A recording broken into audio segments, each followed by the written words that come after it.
جب کرب و بلا میں امام حسین علیہ السلام کا پانی بند کر دیا، رسول اللہ کے خاندان کے چھوٹے چھوٹے بچے پانی پانی کی صدائیں بلند کرنے لگے۔ تاریخ نے لکھا 3 دن رسول اللہ کے خاندان کا پانی بند تھا۔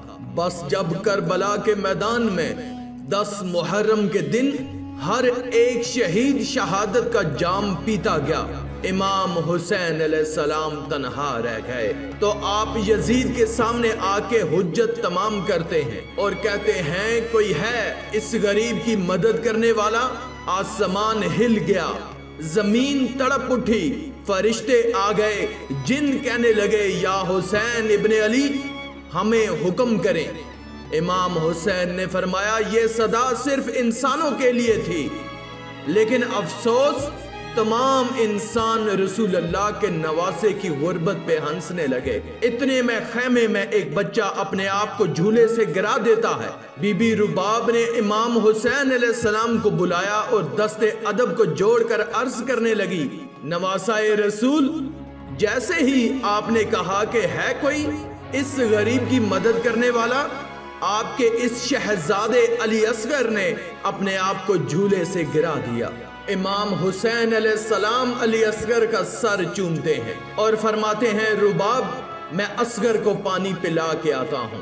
رسول اللہ صلی اللہ علیہ وآلہ وسلم کا نواسا حسین ابن علی اپنے 6 ماہ کے علی اصغر کو گود میں لے کے میدان کربلا آتے ہیں اور کہتے ہیں تمہاری جنگ اگر ہے تو رسول اللہ کے اس نواسے سے ہے، اس معصوم صغیر بچے نے تمہارا کیا بگاڑا ہے؟ لوگوں 3 دن سے اس 6 ماہ کے بچے نے پانی نہیں پیا، پیاس کی وجہ سے اس کی ماں کا دودھ خشک ہو گیا ہے، اے لوگوں اس بچے کو پانی پلاؤ۔ فوج یزید میں سے آواز آئی حسین پانی تم پینا چاہتے ہو اور نام بچے کا لیتے ہو، اگر یہ بچہ خود مانگے گا تو ہم اسے پانی پلائیں گے۔ امام حسین علیہ السلام نے علی اصغر کو بلند کیا اور فرمانے لگے اصغر مانگ، اپنی نانا کی امت سے پانی مانگو۔ امام حسین علیہ السلام کا یہ کہنا تھا، علی اصغر کے لب ہلے اور علی اصغر فرمانے لگے لوگوں میں تمہارے رسول کے گلشن کا چھوٹا سا پھول ہوں، میری رگوں میں تمہارے رسول کا خون بہتا ہے، اے لوگوں میں 3 دن سے پیاسا ہوں، مجھے پانی پلاؤ۔ تاریخ نے لکھا علی اصغر کی صدا سے فوجیں عشقیاں ہلنے لگی، کہرام برپا ہو گیا۔ عمر بن سعد اور شمر نے کہا کہیں فوج یزید بغاوت پر نہ اتر آئے، آواز لگائی، ہرملا تیر چلا۔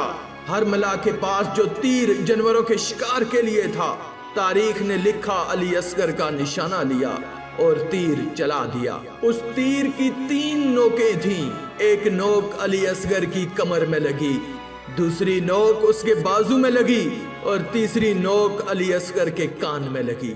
تیر اتنا وزنی تھا کہ علی اصغر کو چیر کے امام حسین کے بازو پہ جا لگا۔ تاریخ نے لکھا علی اصغر کے جسم سے خون امام حسین کے ہاتھوں پر آ گرا۔ امام حسین علی اصغر کو ہاتھوں میں لیے اپنے نانا کی امت کو دیکھ رہے ہیں، چاہا کہ علی اصغر کے خون کو زمین کے حوالے کرے۔ زمین چیخ اٹھی، مولا اگر اس ناحق خون کو ہم پہ گراتے ہیں روزے محشر تک میں اناج نہیں اگاؤں گی۔ امام حسین نے چاہا کہ اس کو آسمان کے حوالے کریں، آسمان کہنے لگا رسول اللہ کے نواسے اگر اس خون کو ہماری طرف پھینکا ہم روزے محشر تک بارش نہیں برسائیں گے۔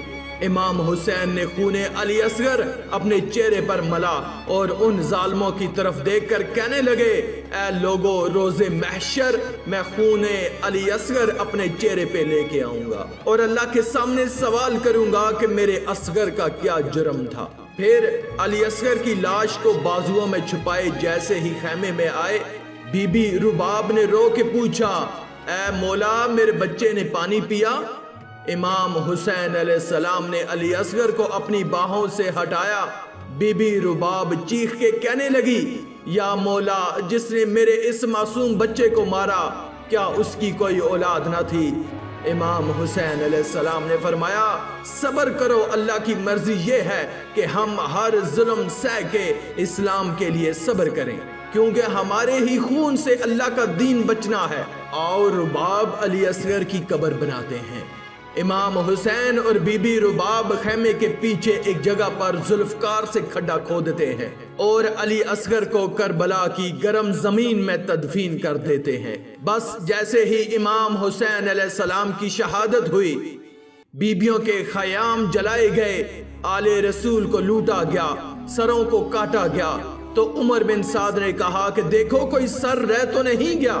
کسی ظالم نے کہا کہ ایک سر رہ گیا ہے۔ شمر نے پوچھا کون سا سر؟ اس ظالم نے کہا حسین ایک 6 ماہ کا بچہ لے کر آئے تھے، ہم نے اس کو تیر مار کے شہید کیا تھا، اس کا سر نہیں ملا۔ شمر نے کہا ڈھونڈو، زمین پہ نیزے مارتے رہو، یہیں کہیں حسین نے تدفین کیا ہوگا۔ بس پھر کیا تھا، کربلا کی گرم زمین پہ فوج زمین پر نیزے مار مار کے علی اصغر کو ڈھونڈتی رہی۔ تاریخ نے لکھا ایک جگہ نیزہ لگنا تھا، جیسے ہی نیزہ اوپر آیا علی اصغر کا جسم اس نیزے پر سوار تھا۔ فوج یزید خوشی سے جھوم رہی تھی اور وہاں ایک ماں نے اپنے بچے کو نیزے کی نوک پر دیکھا، مدینے کی طرف منہ کر کے کہا یا رسول اللہ، دیکھیے آپ کی امت نے ہمارے ساتھ کیا ظلم کیا ہے۔